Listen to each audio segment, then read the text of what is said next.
September महिना अखेरीस अमरावती विमानतळ सुरू होणार। खासदार बळवंत वानखडे यांनी हा दावा केलाय।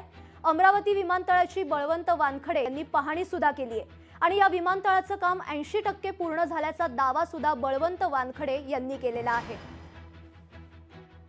अनेक लोक प्रश्न विचारतात की विमानतळ कधी चालू होईल, तर म्हणूनच मी आज आमचे सुनील भाऊ देशमुख आहेत, वीरेंद्र भाऊ जगताप आहेत, जयंत भाऊ आहेत, यांच्या समेत मी इथं आज व्हिजिट करायला आलो आणि संबंधित जे अधिकारी आहेत त्यांनी जे काही त्यांचं काम चालू आहे सकारात्मक, त्यांचं म्हणणं आहे की येत्या ऑगस्टपर्यंत हे कंप्लीट होईल।